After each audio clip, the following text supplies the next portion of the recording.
सार बचन राधा स्वामी वार्तिक भाग दूसरा। वचन 133। हिंदू और मुसलमान दोनों में जो अंधे हैं उनके वास्ते तीर्थ व्रत मंदिर और मस्जिदों की पूजा है, और जिनको आँख है उनके वास्ते वक्त के सतगुरु की पूजा है। हर एक के वास्ते यह बात नहीं है, सिर्फ सत्संगी को और जिनको आँख है उन्हीं को सतगुरु की कदर होगी। दृष्टांत, एक शख्स है कि वह लुकमान हकीम की तारीफ करता है और वक्त के हकीम की निंदा करता है। इससे मालूम होता है कि उसको बीमारी और दर्द नहीं है। अगर दर्द होता तो वक्त के हकीम की तारीफ करता, क्योंकि लुकमान चाहे बहुत अच्छा हकीम था, पर अब कोई बीमार चाहे कि उसके नाम से रोग होवे तो कभी नहीं दूर हो सकता है जब तक वक्त के हकीम के पास न जाएगा रोग दूर न होगा। इस तरह से जो दर्दी परमार्थ का है और संसार के सुख को विष रूप देखता है और मोक्ष की चाह रखता है, सो वह जब तक कि वक्त के पूरे सतगुरु के पास नहीं जावेगा उसको चैन नहीं आवेगा, और वही महिमा वक्त के सतगुरु की जानेगा। और जो झूठे हैं वह तीर्थ व्रत और मूर्त पूजा और पिछलों की टेक में भरमेंगे और सतगुरु की महिमा नहीं जानेंगे। वचन 134। करनी और दया दोनों संग चलेंगी। दया बिना करनी नहीं बनेगी और करनी बिना दया नहीं होगी। और जो दया को मुख्य करोगे तो आलसी हो जाओगे और फिर करनी नहीं बनेगी। वचन 135। 84 लाख जौन भुगत कर जीव को गाय की जौन मिलती है और फिर नरदेही मिलती है। इसमें जो जीव से अच्छी करनी बनेगी तो बराबर नरदेही मिलती चली जाएगी जब तक कि काम पूरा नहीं होगा। सो अच्छी करनी यह है कि अपने कुल की याद करना, क्योंकि जौन बदलती है पर जीव का कुल नहीं बदलता है। वह एक ही है, यानी सब जीव सत्य नाम वंशी हैं। सो यह बात बिना सतगुरु भक्ति के और कोई जतन से हासिल नहीं होगी। वचन 136। अंत में जिसने जाकर वासा किया वही बसंत है, और वही अच्छा बसंत है, और उनको ही हमेशा बसंत है जो चढ़कर जहाँ सबका अंत है वहाँ बसे हैं। वचन 137। रजोगुण तमोगुण सतोगुण इन तीनों को छोड़कर सार गुण जो भक्ति है लेना चाहिए जब ज्ञान हासिल होगा, और पोथियों के ज्ञान का भरोसा नहीं। और जो सतगुरु भक्ति की कमाई करके ज्ञान हासिल होगा वह सच्चा और पूरा ज्ञान है। वचन 138। सवाल सेवक का सतगुरु से सूरज शब्द को क्यों नहीं पकड़ती, क्योंकि शब्द सारे हैं और संत कहते हैं कि सब पसारा शब्द का है और सूरज शब्द की अंश है। जवाब सतगुरु का, हकीकत में शब्द सारे है, पर जब से सूरत पिंड में उतरी है तब से बाहर मुख हो गई है और बाहर शब्द में रच गई है। जो शब्द में नहीं रचती तो संसार का काम किस तरह से चलता। अब जब तक सतगुरु पूरे न मिलें और उनकी शरण न लेवे तब तक अंतर्मुख शब्द को नहीं पा सकती है। जैसे माता और पिता की शरण लेने से संसार में फंस गई है, ऐसे ही जब सतगुरु की और उनके सत्संग की शरण लेगी तब इस संसार के जाल से निकलेगी।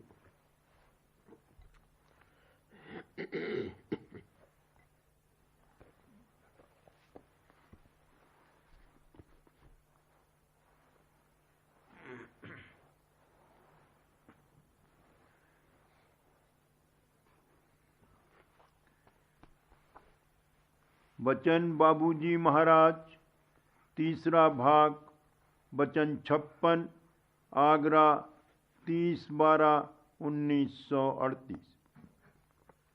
हर वक्त इस बात की चिंता लगी रहनी चाहिए कि हमारे जीव का कल्याण हो और इस देश से छुटकारा हो। अगर ये चिंता दामनगीर हो जावे तो बहुत जल्दी काम बने। जो शक्तियाँ बाहर फैल रही हैं वो उलटने, सिमटने और खींचने लगेंगी। तीसरे तिल तक चींटी की चाल है, उसके बाद मीन गति है, फिर मकर गति है और फिर प्रेम की विहंगम चाल। दया की कार्रवाई सहज सहज होती है। जबरदस्ती करने से मैल दूर नहीं होगा। दया इस बात का इंतजार करती है कि विकारी अंग दूर हो और शील, क्षमा, संतोष आवे। जब संत साध महात्मा इस देश में आते हैं तो कुछ सुरतें अपने साथ लाते हैं जो उनकी पहचान कर सकें, यानी पुराने संस्कार की सुरतें उनके साथ आती हैं जो उनकी भक्ति करके इस देश में भक्ति का नमूना रख सकें।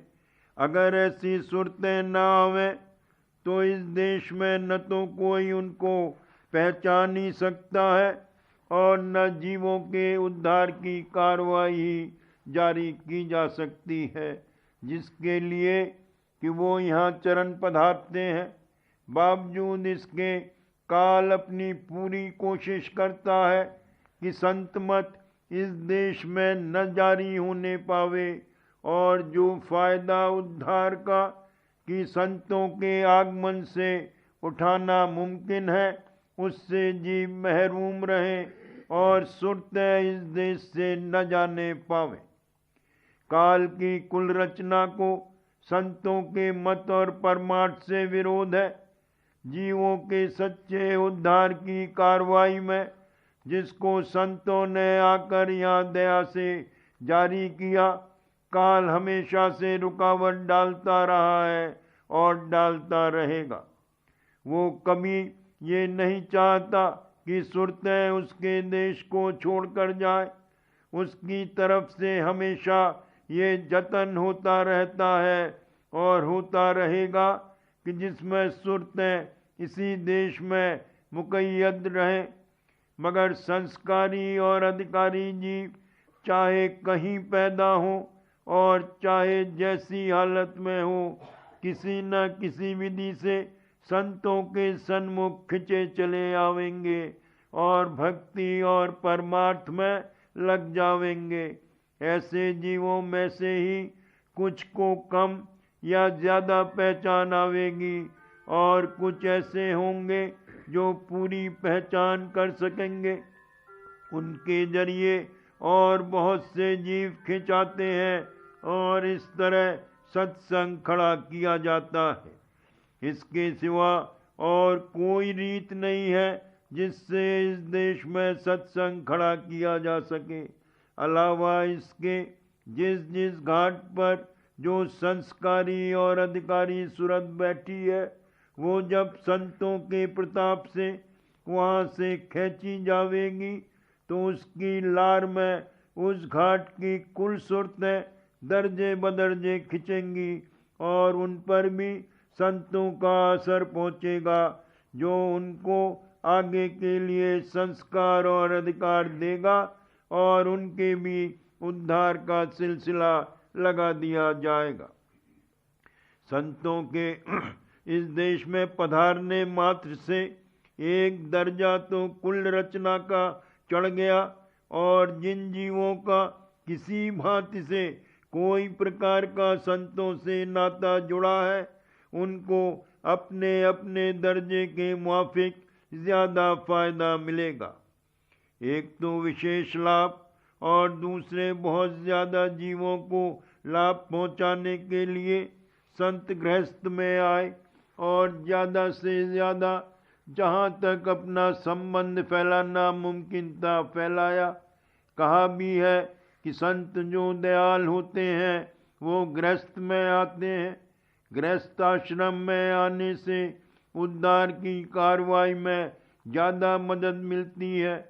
जो संत या साथ विरक्त अवस्था में अलग थलग रहकर चले गए, उनका आना भी में मतलब नहीं था। दुनिया में एतदाल कायम रखने के लिए, यानी कम से कम जितनी रूहानियत और चैतन्यता का इस रचना में मौजूद रहना ज़रूरी है, और जिसमें कमी आने से ये रचना बिगड़ जाएगी, उतने की संभाल करने के लिए वो आए और जो चंद गिने अधिकारी जीव थे उनसे उद्धार की कार्रवाई करा के अपने संग ले गए। अब जबकि आम तौर पर रचना के उद्धार की मौज हुई, तो संत गृहस्थ में पधारे और सब सामान भी अपने साथ वैसा ही लेकर आए जिसमें ज़्यादा से ज़्यादा उनका असर जीवों में पड़े और पहुँचे। जो जिस घाट पर खिंच कर आएगा उसके मुताबिक उसके कर्म कटेंगे। फरमाया है कि और कुछ नहीं, महज दर्शन करने से इतना फल तो मिलेगा कि जिस दिन दर्शन करेगा उस दिन के कर्म और पाप जरूर कट जाएंगे। यानी चाहे जिस भाव से दर्शन किए हो, उस दिन के कर्म और पाप से जो सूरत का नीचे उतार और बहाव होता वो न होगा, उससे बच जाएगा। और अमृत की धार कम से कम इस कदर तो जरूर ही दर्शन करने वाले में समाएगी कि उस दिन के कर्म और पाप से जो विष उत्पन्न हुआ होगा उसका असर जाता रहेगा। मगर इससे किसी को ये नहीं ख्याल करना चाहिए कि दर्शन करने से पाप तो कट ही जाएंगे, चलो फला पाप कर्म आज कर लें, बाद में दर्शन कर लेंगे तो उसकी सजा से बच जाएंगे। जो भी कर्म करेगा उसका दंड भुगतना पड़ेगा, उससे नहीं छूट सकता। हाँ, दर्शन करने से आखिर में कुल का नतीजा ये जरूर निकलेगा कि सूरत का नीचे उतार और बहाव होने से बच जाएगा। जो शख्स प्रीत सहित दर्शन करता है और संतों पर भाव रखता है, उसको जो फायदा हासिल होता है वह तो बहुत ज़्यादा है। उसका अनुमान इस घाट पर नहीं किया जा सकता, मगर संतों पर भाव और प्रीत का आना बड़ा कठिन है। और जब तक गहरा भाव और प्रीत न पैदा हो, तब तक कोई क्या जान सकता है कि संतों के दर्शन परसन और शीत प्रसादी में क्या रस है। संतों से प्रीत तब लगेगी जब इस संसार की प्रीत और बंधन कम होंगे और छूटेंगे। अगर इसकी दृष्टि श्रवण, घ्राण, रसना और त्वचा में संसार भरा हुआ है तो संसार ही प्रिय लगेगा। संत साध महात्मा कैसे प्रिय लग सकते हैं? जिस शख्स में काम भरा हुआ है और काम की धार उठ रही है, उसको वही प्यारा लगेगा और हसीन व खूबसूरत मालूम होगा जो काम में बरत रहा है। मोही मोह की धार उठाता है तो जिन चीज़ों से संसार में मोह किया जाता है वही चीज़ें तो उसको प्यारी लगेंगी। लोभी धन और जड़ वस्तुओं के लिए धार उठाता है तो उसको जड़ वस्तुएं ही प्यारी लगेंगी। लोभ मोह से नीचा और नजिस है। लोभ तो जड़ पदार्थों का होता है और मोह जानदारों में होता है। इसलिए मोह का घाट किसी कदर लोभ के घाट से ऊंचा है। लोभ का घाट सबसे नीचा है। जब लोभ मोह आदि में विघ्न आता है तो क्रोध और बैर विरोध पैदा होता है। माता को बच्चे से और बच्चे को माता से मोह होता है दोनों के मुंह की धारें मिलती हैं और रस आता है। बच्चे की गिलाजत की तरफ तवज्जो ही नहीं जाती, गिलाजत उसकी आंखों से छिप जाती है। गिलाजत गिलाजत करके उसको नहीं दिखाई देती।